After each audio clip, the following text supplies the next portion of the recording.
Hey guys, Brian delivers you the goods here. I'm returning to you tonight for a album review, and sorry that I didn't do a video sooner.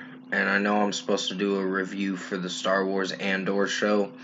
I just was basically working today because I needed money, and basically because I think tomorrow's supposed to be raining, so I might be home all day tomorrow. So I don't know for sure, but we'll just wait and see. For October 13th, of course. So I'm gonna be reviewing tonight for you guys. This is an album review for Red Hot Chili Peppers' new album, and this is for Return of the Dream Canteen that I just got done listening to for this pretty lengthy album. It's much longer than the last one. It's 5 extra minutes longer, so yeah, it's a pretty lengthy album. It's about 79 minutes, including the bonus track, The Shape I'm Taking. So I'm going to discuss what I listened to for Red Hot Chili Peppers' next studio album, because Unlimited Love came out earlier this year. And I guess 6 months later, they just decided to drop another record. So I'll let you know what I thought of this album. So let's dive into this album review.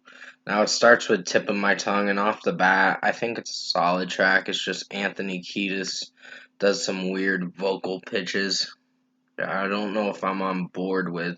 But everything else sounds pretty groovy and funky too. Meaning it's a pretty funk rock kind of track to really get dancing to or whatever. I don't fucking know. But if you haven't seen my track review for it, definitely go check it out. I believe I did a track review for it and another one for Eddie. So 4.5 out of 5 for Tip of My Tongue. It's a solid track. It's good in its own way. It just has some underwhelming moments from time to time and some cringeworthy moments. But it still was a good track in its own way. Peace and Love is the next song. And Anthony Kiedis sounds pretty good singing, but when he sings the way Peace and Love comes out with his vocals, it just makes me cringe a bit to the point where I'm just not really connecting with his vocal pitch. But still, solid track in its own way. It's good in its own way. It just has that vocal pitch I can't really stand in the chorus or whatever. So it's just closer to the part where he says peace and love. It just is unsettling to me. But still, 4.5 out of 5. Reach Out is another track that I think is a solid one. There's some moments with Anthony Kiedis' vocal range at the beginning of the track that is sort of underwhelming, but the song does pick up as it progresses on. And then the ending to the track just ends weirdly, but it ends alright, so 4.5 out of 5. Eddie was the next single we got back in September, and I personally like this song. This was a really good track. John Frusciante's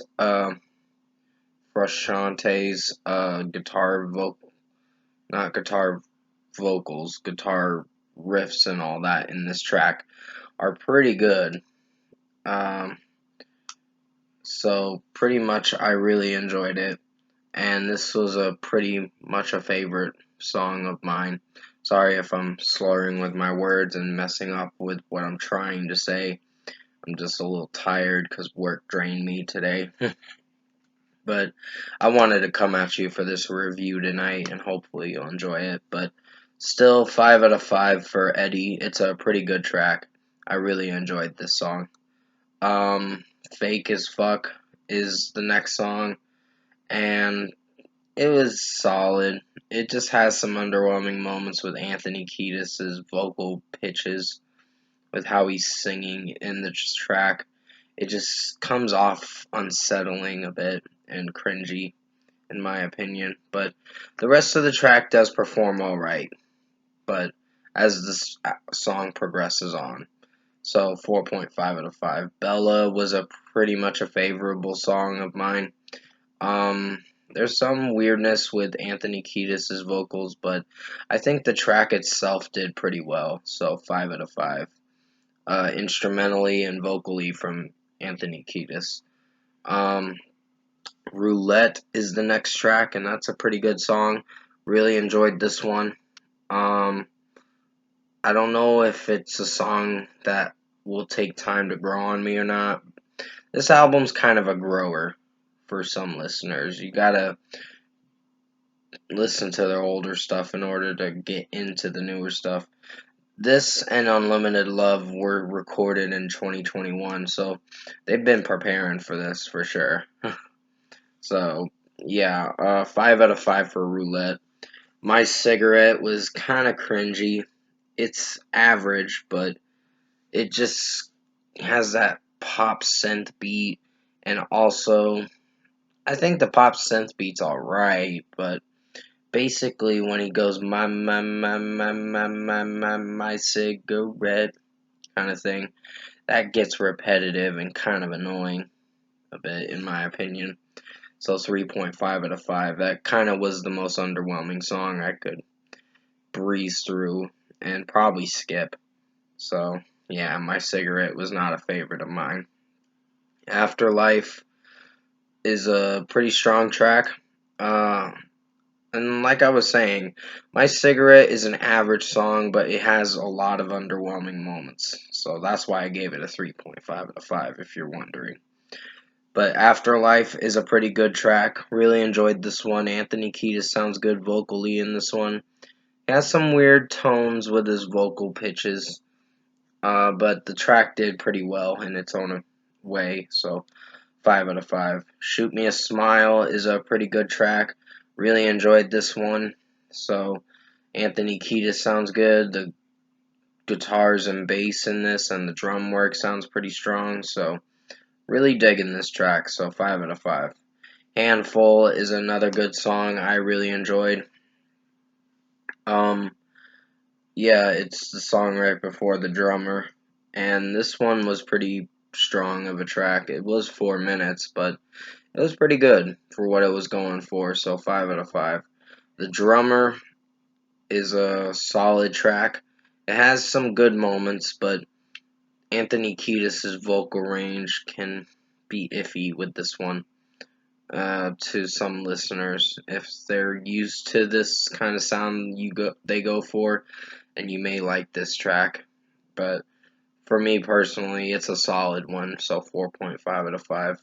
Bag of Grins was a pretty solid one too, and I'll give that a 4.5 out of 5. I'm trying to breeze through a little bit more because I got to make sure don't record this over 20 minutes, because that would not be good, because they won't let me upload over 20-minute videos because I have a certain subscriber count for that, but still. Bag of Grins is a solid track. Guitar-wise and drum-wise and bass-wise, it's pretty solid. So, 4.5 out of 5. Law 8 times, or 7, 8 times, I'm not sure. But I'm not going to say la, la, la, la, uh, and do it again 4 more times. I'm not going to do that.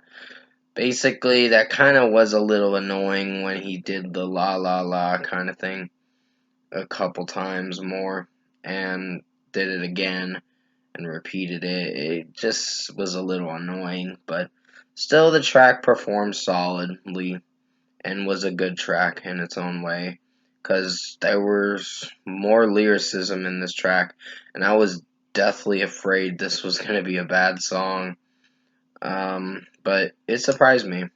So Red Hot Chili Peppers did good on this one. So 4.5 out of 5. Copper Belly is another solid track. I think towards the end of the album and the bonus track, it's just solid listens for songs. So 4.5 out of 5 for Copper Belly. Carry Me Home had some strong drum work, and I really liked that, but the tone of the track Had some underwhelming moments from time to time, depending on the area and the song, but still performed solidly, so 4.5 out of 5.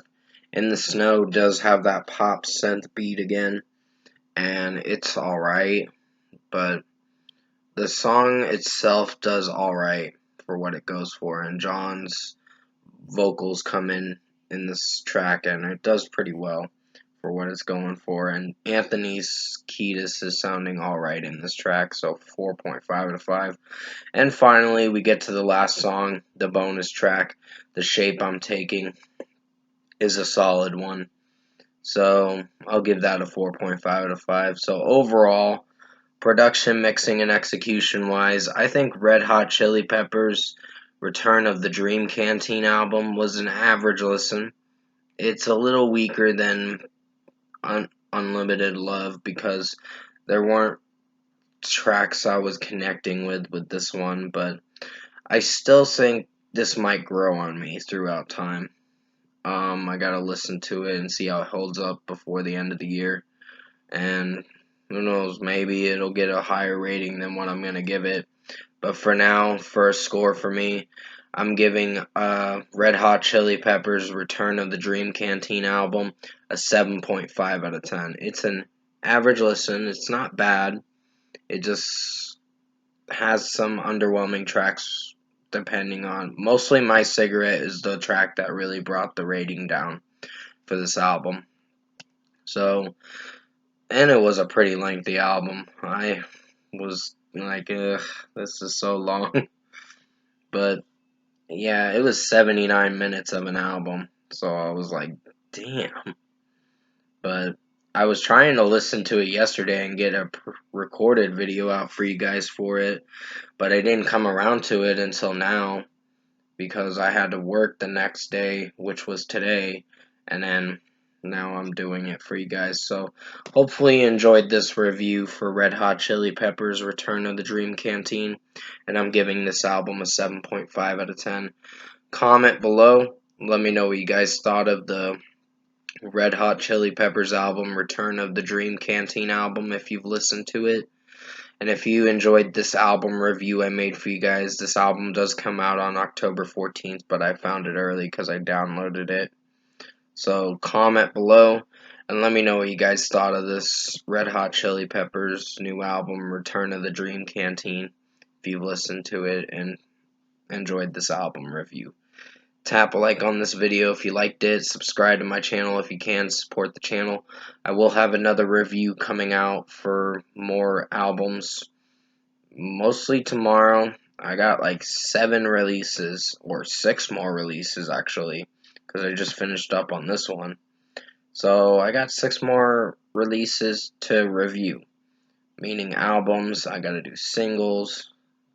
And the new Blink 182 singles coming out this upcoming Friday, so I'll be reviewing that. But until then, stay safe. Take care, guys. I hope you enjoyed this album review for Red Hot Chili Peppers' Return of the Dream Canteen album. Did the best I could to make it as good as possible, and as always, I will see you in my next review.